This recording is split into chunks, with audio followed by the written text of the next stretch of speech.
Thank you, Mr. Chairman. And I'm proud to support this resolution, and I'm equally proud to have introduced this legislation alongside you and more than 150 of our colleagues here in the House. And in fact, I would argue that this may be the most important vote, one of the biggest votes, most important votes that we cast this Congress.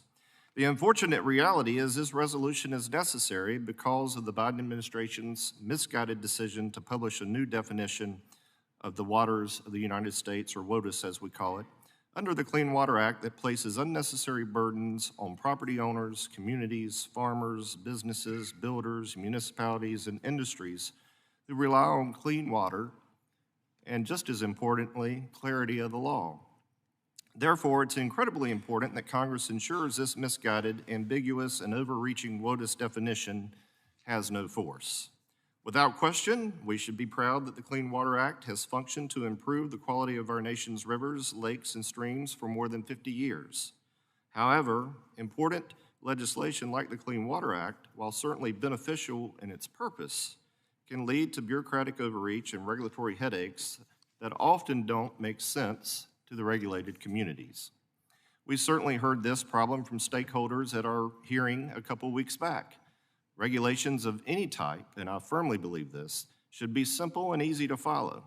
They should carry out the intent of the law in a clear and transparent manner, enabling consistent enforcement by their mere simplicity and clarity. There should be no subjectivity or wiggle room for any bureaucrat or bureaucrats to substitute their own biases.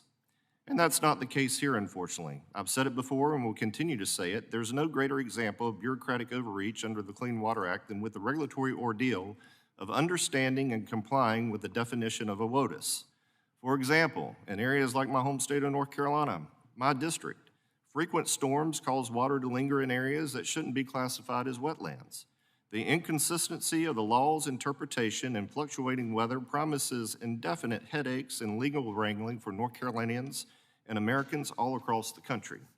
The definition of WOTUS is crucial for determining a number of applications under the law, such as state and tribal water quality certification programs and pollutant discharge permits. Importantly, this definition is also used to determine who must obtain a Clean Water Act Section 404 permit for dredging and filled material.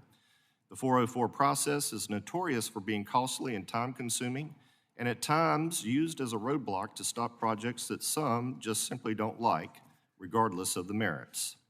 If a homeowner, road builder, or farmer, to name a few, takes action modifying a water, and later the area in question is determined to be a WOTUS, they can face staggering fines of tens of thousands of dollars per day or even jail time. Farmers are often targets of trial lawyers seeking to sacrifice the efficiency and sustainability of our food system to further exploit our judicial system for financial gain. We've certainly seen that in North Carolina.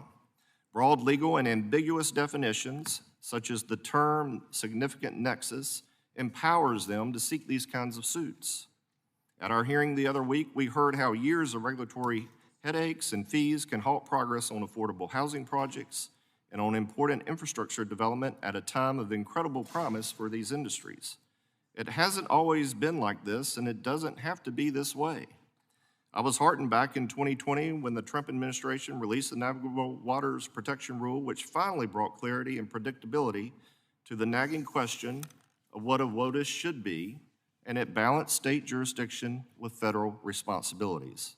As such, I was disappointed when the Biden administration released its final version of this new WOTUS definition, notably, I note, Friday before New Year's Eve, in the thick and hustle and bustle of the holidays. Imagine that. In addition to the content of the Biden administration's WOTUS rule itself, I'm particularly disappointed they have forced it on the public at this time.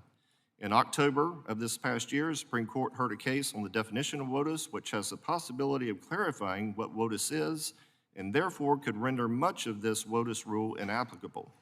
Common sense not only suggests, but it demands this administration pause and wait to see what the Supreme Court decides before jamming this rule through now.